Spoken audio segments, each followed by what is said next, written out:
আমরা তো জানি জন্মদিন উদযাপন করা জায়েজ নেই, কিন্তু আমরা দেখলাম বন্যা দুর্গত ক্যাম্পে শিশুর জন্ম উপলক্ষে আসন্না ফাউন্ডেশন ভালো খাবারের আয়োজন করেছে। এটা কিভাবে জায়েজ হতে পারে? শনিবার আর বুধবার নাকি নখ কাটা যায় না, এটা কি সত্য?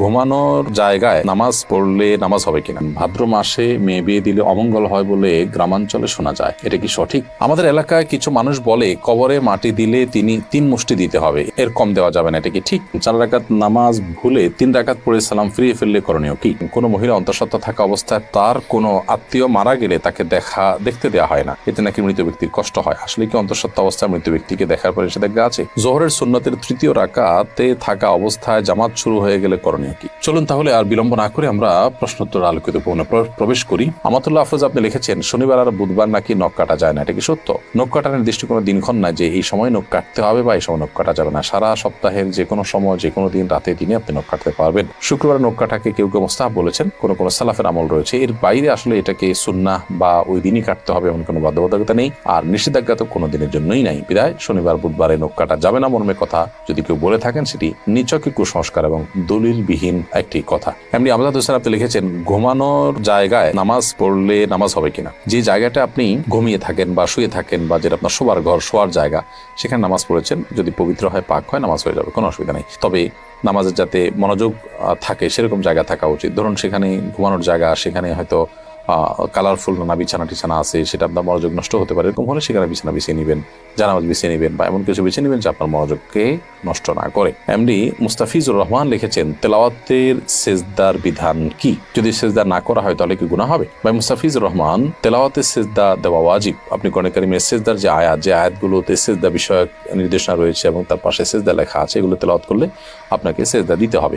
আর সেজদা যদি আপনি না করেন, যেহেতু ওয়াজিব, অতএব ওয়াজিব তরকের গুনাহ হবে। জান্নাতুল ফেরদাউস লিখেছেন কোনো মহিলা অন্তঃসত্ত্বা থাকা অবস্থায় তার কোনো আত্মীয় মারা গেলে তাকে দেখতে দেওয়া হয় না, এতে নাকি মৃত ব্যক্তির কষ্ট হয়। আসলে কি অন্তঃসত্ত্বা অবস্থায় মৃত ব্যক্তিকে দেখার পরে নিষেধাজ্ঞা আছে?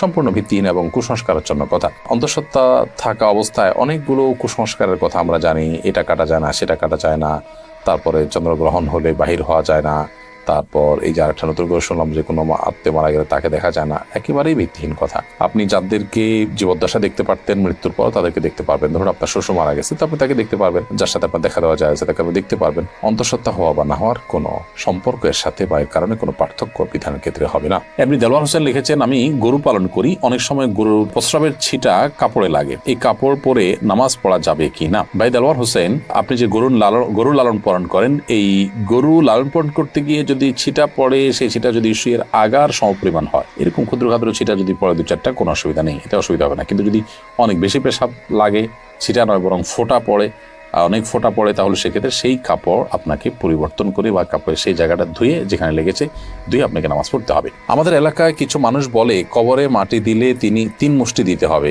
এর কম দেওয়া যাবে না, এটা কি ঠিক? না, এরকম কোনো বাধ্যবাধকতা নেই যে কবরে মাটি 3 মুষ্টির কম দেওয়া যাবে না, দিলে কোনো হবে এমন কোনো কথা নেই। কবরে মাটি আপনি 3 মুষ্টি, 5 মুষ্টি, 7 মুষ্টি, 6 মুষ্টি, যা খুশি দিতে পারেন। এমনকি মুষ্টিতে দিতেই হবে এমন কোনো বাধ্যবাধকতাও নেই। আপনি কোদাল দিয়ে দিতে পারেন, অন্য কোনোভাবে দিতে পারেন। মৃত ব্যক্তিকে দাফন করা ফরজে কিফায়া। সমাজের কিছু মানুষ যদি সেটি করেন, সবার তরফ থেকে সেটি আদায় হয়ে যায়। অতএব মৃত ব্যক্তিকে দাফন করার এই কাজ আপনি শরীক হলেন, একটু মাটি দিলেন, এটা সবের কাজটা আপনি করেন, বাট আপনার এটা মাথায় রাখা দরকার যে 3 মুষ্টি দিতে হবে এরকম কোনো বাধ্যবাধকতার কথা কোরআন বা সুন্নাহর কোথাও বলা হয়নি। এমডি মুখলেসুর রহমান আপনি লিখেছেন 4 রাকাত নামাজ ভুলে 3 রাকাত পড়ে সালাম ফিরিয়ে ফেললে করণীয় কি? 4 রাকাত নামাজ যদি 3 রাকাত পড়ে সালাম ফিরিয়ে ফেলেন এবং সালাম ফেরানোর সাথে সাথে মনে পড়ে, তাহলে ওই অবস্থা আপনি দাঁড়িয়ে যাবেন, আরো 1 রাকাত যুক্ত করে তারপর শেষে সেজদায়ে সাহু দিবেন।